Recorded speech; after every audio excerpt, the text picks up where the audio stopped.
Ich dachte erst, ein Walking Pad brauche ich nicht. Völliger Quatsch. Wieder so ein Overhype-Teil, das am Ende nur in der Ecke rumliegt. Aber dann habe ich es ausprobiert und laufe seitdem fast täglich 2 Kilometer, ohne es zu merken. Der einzige Haken? Der Platz. Was ist das da hinten? Ach, der Reifen. Ja, ich könnte auch über die Motivation sprechen, aber nein, es ist der Platz.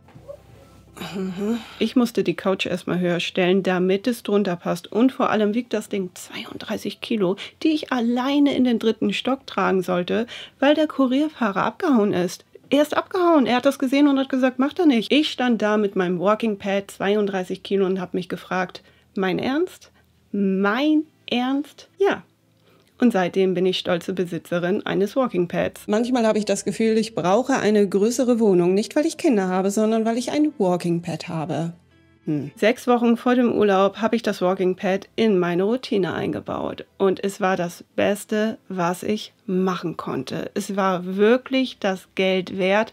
Allerdings war das der 3. Anlauf. Ich hatte vorher eigentlich ein anderes Modell und davor auch nochmal von einer anderen Firma. Vielleicht erzähle ich euch die Geschichte. Eigentlich wollte ich immer Made in Germany supporten. Made in Germany war nie da. Von daher musste ich wieder Made in China supporten. Bin aber zufrieden. Keine technischen Probleme, kein Quietschen, kein Kaputtgehen, kein Motorschaden. Ich habe wirklich eine Story hinter mir und habe danach gemerkt, okay, vielleicht sollte ich ein bisschen mehr Geld investieren. Das Walking Pad, das ich habe, ist nicht so günstig, aber auf jeden Fall das Beste, was ich machen konnte. Es ist ein bisschen größer als üblich, also es hat nicht diese Standardmaße. Das Coole ist, ich kann eine Steigung von bis zu 12% einstellen und 12% ist wirklich rar. Die meisten hören bei 7% auf und somit trainiere ich zusätzlich meine Bein- und Gesäßmuskulatur und das ist mega, mega, mega anstrengend. Ich versuche immer 30 Minuten zu gehen bei einer Geschwindigkeit von 4,5,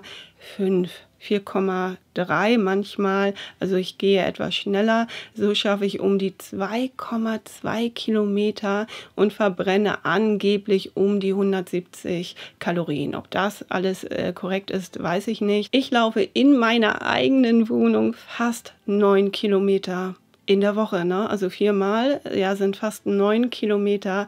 Wow. Und ich schaue nebenbei eine Serie. Es ist so einfach oder telefoniere. Ich muss nicht raus.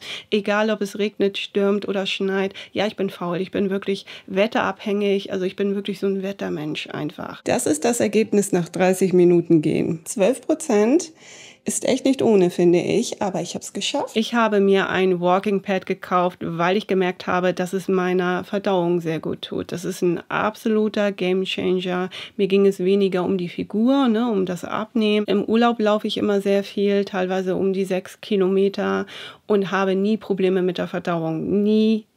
Also nie.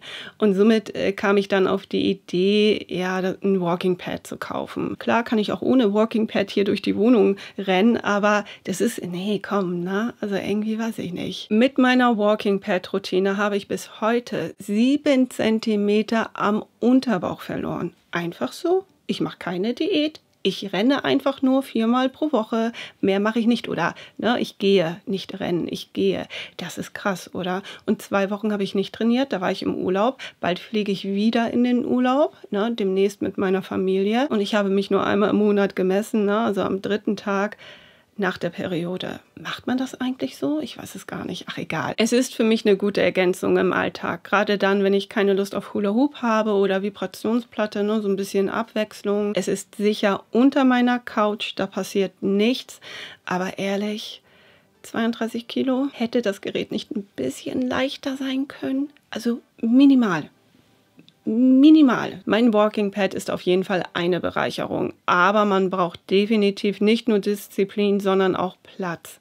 Und ich kann euch empfehlen, das vorab zu checken. Wohin wollt ihr mit so einem Teil? Wo kann es sicher verstaut werden? Einige erlauben auch hochkant, ne, dass ihr das Gerät hochkant stellen könnt oder so. Die meisten bieten eine 12 Monate Garantie an, aber nicht bei Selbstverschuldung. Das heißt, wenn ihr euer Gerät irgendwo aufbewahrt und es fällt dann runter oder geht dann kaputt und es ist eure Schuld, greift diese 12 Monate Garantie nicht. Das ist ja der Nachteil. Habt ihr ein Walking Pad zu Hause liegen? Trainiert ihr damit? Schreibt mir das gerne mal in die Kommentare. Und das war's von mir Macht es gut und bis zum nächsten Video.